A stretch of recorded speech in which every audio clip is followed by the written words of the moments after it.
அன்பிற்கினிய தமிழ் நெஞ்சங்களே, இளங்கலை பயிலும் மாணவர்களுக்கான பதிவு. சுளுந்தி என்ற ஒரு நாவல் குறித்த செய்திகளை குழந்தைகள் கேட்டிருந்தார்கள். அவர்களுக்கான பதிவு இது. முத்துநாகு எழுதிய சுளுந்தி நாவல் நாவித சமூகத்தின் வரலாற்று பின்னணியை பற்றி பேசுகிறது. நாவித சமூகம் என்றால் என்ன அப்படின்னு நீங்கள் முதல்ல தெரிஞ்சுக்கணும். நாவித சமூகம் என்றால் அவர்களை மருத்துவர் என்று தன்னை அழைத்து கொள்வார்கள். மருத்துவர் சமூகத்தை பற்றி முடி திருத்துறாங்களே, முடி வெட்டுறாங்களே கடையில், முடி திருத்துபவர், இவர்களை பற்றியெல்லாம் பேசுவதாகத்தான் இந்த நாவலில் சொல்லப்படுகிறது. அவர்கள் மருத்துவர் தொழிலை பார்த்தார்கள். அரண்மனை அரசியலையும் அந்த காலத்தில் எப்படி அரண்மனையில் ஆட்சி செய்கிறார்கள், அரசியல் எப்படி இருக்கிறது, அவர்களுடைய வீரம் எப்படி இருக்கிறது, இதை போன்ற கதைகள்லாம் சித்தரிப்பதாகவும் இந்த முத்துநாகு எழுதிய சுளுந்தி நாடகம் அமைகிறது.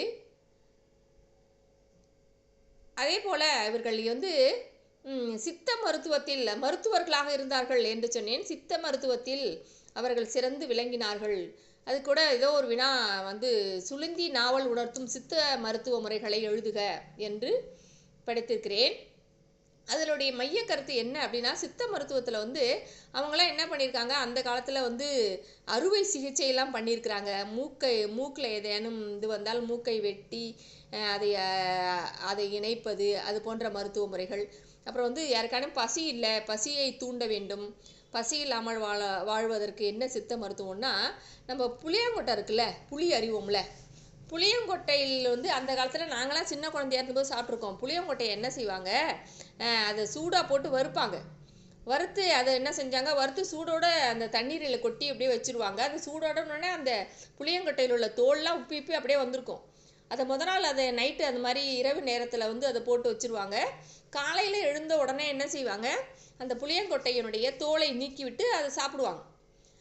அது பெரிய ஒரு நோய் எதிர்ப்பு சக்தியை கொடுக்கக்கூடியதாம் ஒரு மருத்துவ முறையாம். அது புளியங்கொட்டை, புளியிலிருந்து அரிந்து எடுக்கிறோம்ல கொட்டை, அதை காலையில் வெறுவயத்திலே உண்டுட்டாங்கனாக்கா அவங்களுக்கு பசியை தூண்டாது, மிகப்பெரிய ஒரு நோய் எதிர்ப்பு சக்தியை ஏற்படுத்தும்னு அந்த சித்த மருத்துவத்தில் அவங்க என்ன பண்ணியிருக்காங்க, அந்த நாவித சமூகத்தை சார்ந்தவர்கள் கண்டுபிடிச்சிருக்காங்க. நாவித சமூகம் என்றால் மருத்துவர் என்று தன்னை மருத்துவன் என்று அழைத்து கொள்வார்கள். முடி திருத்துபவர், அதெல்லாம் சொல்லியிருக்கேன், அந்த தொழில்களை எல்லாம் செய்யக்கூடியவர். அப்போ அந்த சித்த மருத்துவத்தில் இந்த புளியங்கொட்டையை அவித்து உண்டு வாழ்ந்தால் பசி இல்லாமல் வயிற்றில் உள்ள கிருமிகள் எல்லாம் அகற்றி அது ஒரு மிகப்பெரிய நோய் தீர்க்கும் மருந்தாக இருந்தது என்று அவர்கள் அந்த சித்த மருத்துவத்திலே கண்டுபிடித்திருக்கிறார்கள். அதோடு இல்லாமல் இதில் நாயக்க மன்னர்களான நாவிதர்களான ராமன் மற்றும் அவனது மகன் மாடன் என்ற ஒரு இருவரை பற்றி இதில் பேசப்படுகிறது. அவங்க தமிழ்நாட்டினுடைய வரலாற்று பகுதிகளை களமாக கொண்டு பண்டைய காலத்தில் அரண்மனையிலலாம் எப்படி ஆட்சி செஞ்சாங்க என்பதும் இதில் பேசப்படுகிறது. அதில் நாவிதர் சமூகத்தை சார்ந்த 2 பேர் இருந்தாங்களாம். அதாவது நாவிதர் சமூகம் என்றால் மருத்துவர் என்று தன்னை அழைத்து கொள்வார்கள், முடி திருத்துபவர் என்று நான் முன்னரே சொல்லியிருக்கிறேன்.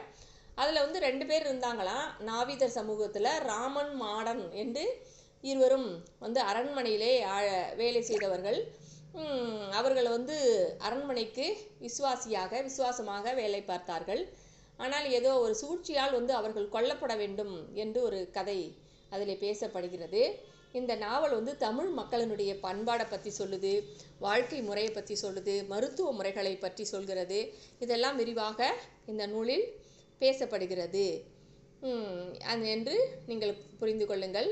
இதில் முக்கிய பாத்திரங்கள் அப்படின்னாக்கா, நாவிதன், அவனது மகன் மாடன் அப்படின்னு ஒருத்தர் பேசப்படுகிறார். தளபதியான முத்து இருளப்ப நாயக்கர் அப்படிங்கிறவர் ஒரு சித்த மருத்துவராக இருந்திருக்கிறாங்க. இதை பற்றியெல்லாம் பேசப்படுகிறது. மொத்தத்தில் மருத்துவ தொழில்களையும் சித்த மருத்துவத்தையும் எப்படிலாம் அந்த காலத்தில் செஞ்சாங்க அப்படிங்கிறது தான் முத்துநாகு இந்த சுளுந்தி என்ற நாவலில் எடுத்து அழகாக சொல்லியிருக்கிறாரு.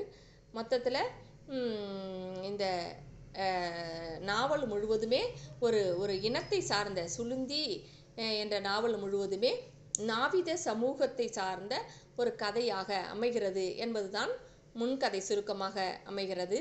நன்றி.